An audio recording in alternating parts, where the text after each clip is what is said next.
Depuis que je suis tout gamin, je berce dans l'univers du jeu vidéo, dans le sens où mon frère a 9 ans de différence avec moi, et j'ai eu l'opportunité de toucher à toutes les consoles du marché en avant-première.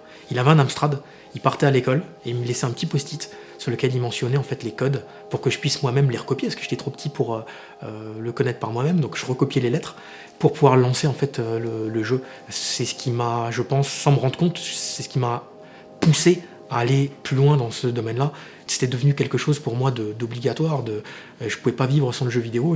Ça m'a suivi toute ma vie.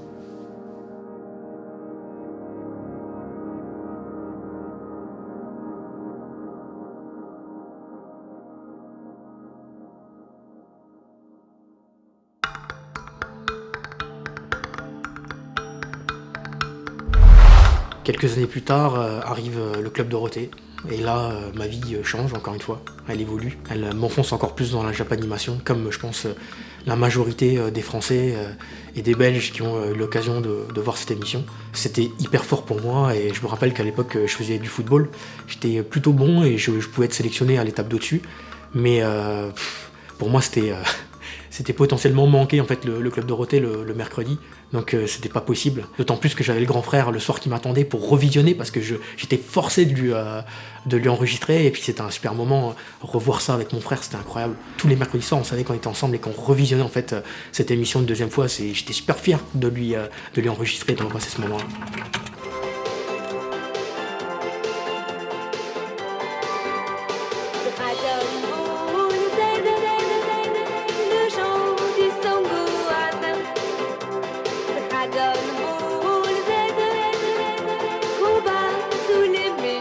Le phénomène prend une ampleur incroyable, tout le monde s'intéresse au manga, à la japanimation, c'est de plus en plus fort. Et on rentre vraiment dans une phase où on devient fan en fait des séries, on devient complètement addict à ça.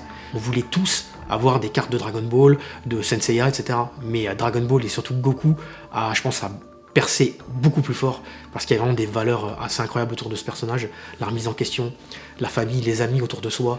J'étais fasciné par ce personnage-là, donc je collectionnais tout ce qu'il y avait autour de lui, les magazines, les posters, et je vous dis, les cartes, c'était incroyable, c'était toutes les récréations, on parlait que de ça. On se les échangeait, il y avait des cartes brillantes, moi j'étais dingue des cartes brillantes, je les avais toutes, et c'était super fort. Donc je suis vraiment devenu un gros collectionneur déjà à ce moment-là en fait. Je me suis dit, mais c'est trop bien en fait ce qui se passe. Il y a un endroit dans lequel je pouvais trouver en fait toutes ces cartes, ces éléments incroyables, tous ces collectibles, c'était le Golden Games à Thionville et j'ai toujours rêvé en fait d'aller travailler là-bas. Et il s'avère que je suis parti plutôt dans l'électricité pour suivre les potes, je savais pas trop quoi faire donc je me suis dit je vais là-dedans, on verra bien. Et très vite je me rends compte que c'est pas fait pour moi, j'y arrive pas. Donc j'essaie de rattraper mon cursus avec un BTS en alternance et je me dis là je vais aller toquer à la porte là-bas et je vais y aller à fond. Et donc du coup j'essaye de faire mes preuves en disant prenez-moi, je vous assure que je vais faire le taf. Et comme j'avais pas vraiment d'expérience, il était un peu hésitant. Mais au final, il se rend compte que j'étais tellement passionné qu'il me donne cette opportunité. Je me rends compte que je suis à l'aise, je suis fait pour ça, que je me sens bien là-bas. Et puis c'était la fin du Club Dorothée, donc il y avait moins d'essor sur le manga. Mais il y a, dans les années 2000, un espèce de nouvel essor par rapport à des mangas qui arrivent, comme One Piece ou même Naruto. Je tombe complètement amoureux de Naruto. Donc j'ai transmis ce truc-là au gérant de l'époque et à toute l'équipe. Et je pousse au Golden Games pour qu'on se relance à fond là-dedans. Et donc du coup arrivent ces mangas là-bas, les figurines, les dérivés, et je commence à trouver ma place, je me sens bien, et voilà, et j'apprends plein de choses. Donc pour moi c'est un moment très important pour pouvoir m'assurer de pouvoir comprendre ce client et avancer à pourquoi pas un jour monter ma propre structure. Je reprends mes études, et là je rencontre un professeur de management de qualité, une personne ultra passionnée, qui était un peu déçu à ce moment-là quand je l'ai rencontré puisque j'étais le seul élève de sa classe, donc il était très déçu et il pensait que plus personne s'intéressait en fait à son métier. Et là il tombe sur moi qui suis complètement accro et qui a envie d'apprendre tout ce qu'il a à me donner en fait. Et cette personne-là m'a vraiment permis d'aller beaucoup plus loin. Donc je sais que chaque année j'ai une pensée pour lui à Noël, je lui envoie une petite carte, on s'échange les cartes et il y a toujours cet aspect mentor pour moi qui est important où je lui dois énormément et j'oublierai jamais ça.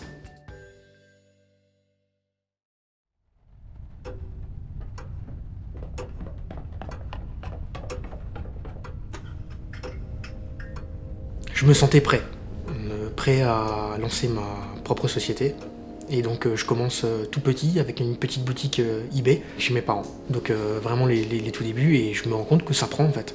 Les choix de produits que je fais sont bons, ça se vend bien. Donc du coup je passe l'étape supérieure, je vais moi-même au Japon, je remplis des containers, je me les renvoie, je fais le dispatch, donc je les stocke moi-même. Je suis tout seul à ce moment-là, donc c'est énormément de travail parce qu'en plus il faut les implémenter sur le site, sur eBay, il faut faire les photos. Enfin voilà, c'est énormément de travail, mais je suis ultra passionné, j'en veux et j'ai envie d'aller le plus loin possible. Très vite, ça prend. Donc j'ai pu embaucher quelqu'un pour m'aider, ce qui était une grande étape pour moi en tout cas. Et moi je décide d'aller plus loin et d'aller chercher quelque chose d'exclusif pour sortir du lot. Donc je pars au Japon et je vais toquer chez Art of War, qui à l'époque est un des plus gros fabricants de résine. Et je vais là-bas avec mon anglais très très moyen pour défendre en fait ma petite boutique en disant voilà, il n'y a personne qui vous représente bien là-bas, personne. Et j'aimerais vraiment être cette personne. Je vous assure que même si j'ai pas les moyens financiers, je me battrai pour vous au maximum pour vous prouver que votre marque elle a une place, et je donnerai tout ce que j'ai pour ça. Et le discours a beaucoup plu aux Japonais.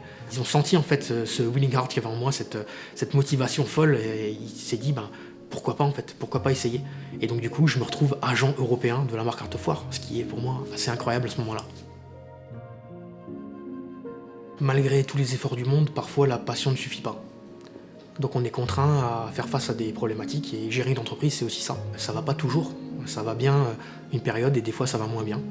La politique de prix d'Art of War change et je me retrouve coincé. Donc je peux plus revenir en arrière. En même temps je vais être papa. C'est très très compliqué, une phase les plus dures certainement de ma vie, parce que je dois faire face vraiment à deux problématiques. C'est avant tout un papa, il aime protéger sa famille.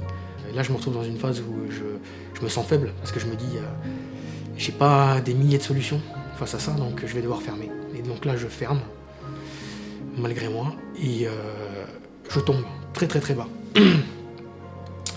Au final, je me dis, je peux pas avoir fait tout ça pour rien. C'est pas possible. J'ai trop de valeur en moi, j'ai trop de choses que j'ai apprises, notamment des shonen et de Dragon Ball. Comme Goku, quand on tombe, on se relève. Donc je me suis relevé, j'ai pris un tableau, je l'ai coupé en deux. Et j'ai dit, qu'est-ce que j'ai fait de bien? Qu'est-ce que j'ai fait de mal? Et là, j'avais tout dessiné. C'était le logo de Tsume que je voyais là. Et j'ai trouvé la force de me relever malgré tout ça. Ça a été vraiment une période difficile, mais j'ai retrouvé la force. Et j'y croyais à nouveau, quoi.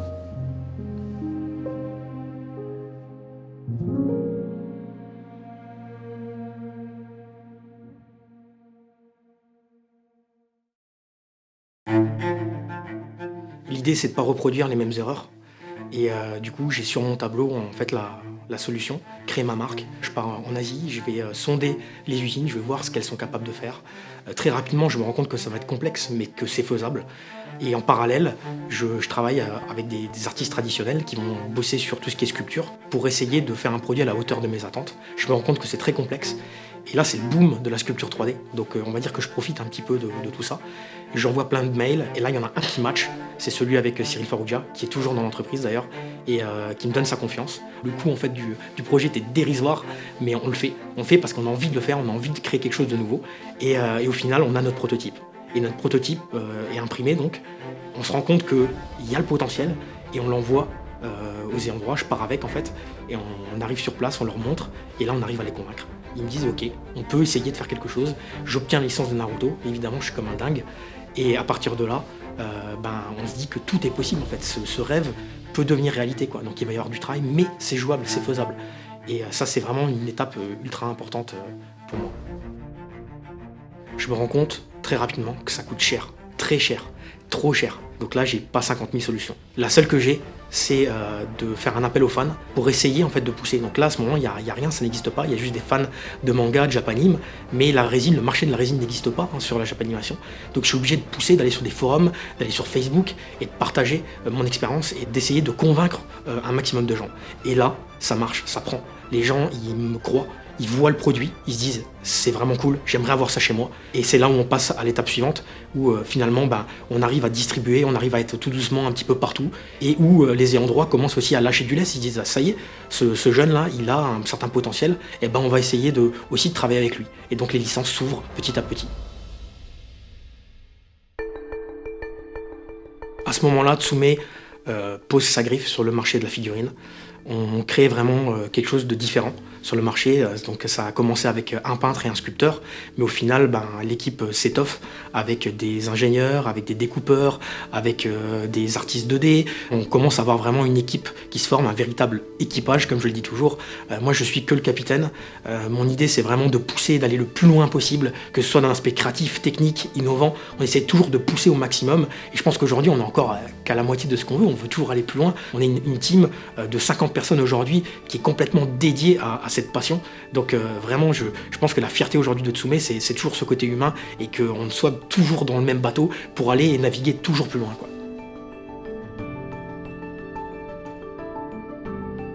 Tsume évolue. On a besoin de fonds pour grossir. Et du coup, quand vous avez une boîte qui fait de la figurine ou de la statuette manga, c'est pas évident. Heureusement, je rencontre Madame Caponi à la ville qui a un feeling particulier avec ce projet. Il se passe un truc. D'abord humain, de comprendre ou de vouloir comprendre ce que je fais et qui donc va se renseigner de fond en comble sur comment on fonctionne en fait. Elle va venir sur place, elle va voir comment ça fonctionne, comment ça marche et elle va se dire mais il y a quelque chose ici en fait. Il y a un gars qui a créé un business model autour de ça. C'est pas évident à mettre en place, trouver des fonds par lui-même, via les fans, etc. Elle était assez impressionnée par ça. Et elle a donc poussé le dossier à fond au comité pour dire voilà, ces jeunes-là, c'est peut-être l'avenir aussi du Luxembourg. Et elle a poussé au maximum pour que ça passe. Donc on obtient une ligne de crédit qui nous permet quand même de doubler l'effectif à ce moment-là.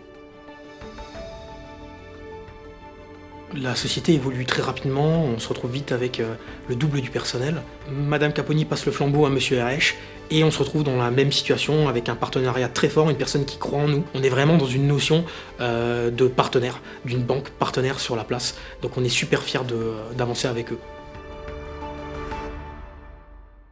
Plus le temps passe, plus je me rends compte que ce qui me fait me sentir vivant, c'est les nouveaux projets. Et j'ai beaucoup de chance parce que je mets toujours en avant l'humain et là j'ai rencontré une personne qui s'appelle Ivan et qui me permet maintenant de me lancer dans le manga. Il faut savoir que le manga c'est la source de tout en fait. C'est là que j'ai été pris dans cette vague de pouvoir amener le manga dans la structure de Tsume, c'est assez incroyable. Partir d'une feuille blanche et se dire on va créer un scénario, des personnages, les rendre vivants et même les matérialiser maintenant en sculpture 3D, c'est quand même assez fou. La boucle est bouclée. Vous pouvez pas imaginer le bonheur que c'est de partager avec mes collaborateurs son nouveau projet, sa passion, sa nouvelle licence. On est tous passionnés ici, donc forcément, il y a une euphorie, il y a une effervescence de dingue qui se passe autour d'un projet. Et on se projette déjà, on se dit, ouais, dans 3 mois on va faire ça, dans 6 mois on va faire ça. Dans Tsume, il y a vraiment cette notion de cœur. Et à chaque fois qu'on fait quelque chose, c'est parce qu'on veut transmettre une passion, une émotion. Mais il faut qu'il y ait quelque chose qui se passe. Sinon, pour moi, c'est un véritable échec. J'ai vraiment du mal à croire qu'aujourd'hui on soit 50 personnes et qu'on puisse gérer 15 projets à la fois, alors qu'avant on avait du mal à en faire un seul. Aujourd'hui on génère 6,3 millions de chiffres d'affaires. Mais bon, il faut rester humble, hein. Quand on a un papa qui dit qu'on fait des poupées, je vous dis, ça vous refait descendre sur terre direct, donc ça c'est vraiment génial, ce côté cool de mon père qui me ramène toujours à la raison.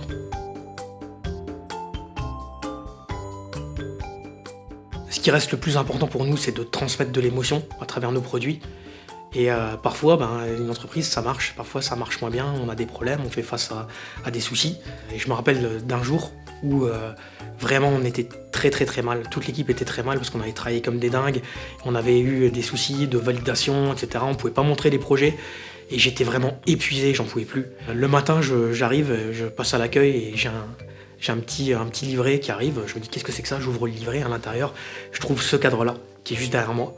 Et c'est incroyable la force que ça m'a donné, parce qu'en fait c'est un des plus grands mangaka au monde qui m'a envoyé en fait ce livret accompagné en fait de shikishi, donc de dessins originaux, où il me dit en fait à quel point ça lui donne de la force d'avoir nos statues à côté de lui quand il travaille, à quel point il s'en inspire pour aller plus loin. J'étais bluffé et je suis parti en dessous de zéro au maximum de mes capacités. Je me suis relevé 1000 fois plus fort comme un super guerrier. J'ai trouvé ça mortel. Et j'ai fait tout le tour des bureaux. J'ai partagé la nouvelle. On était tous comme des dingues. On sautait, on courait dans tous les sens. C'était ouf et c'est un des meilleurs moments, je pense, de ma vie professionnelle, clairement.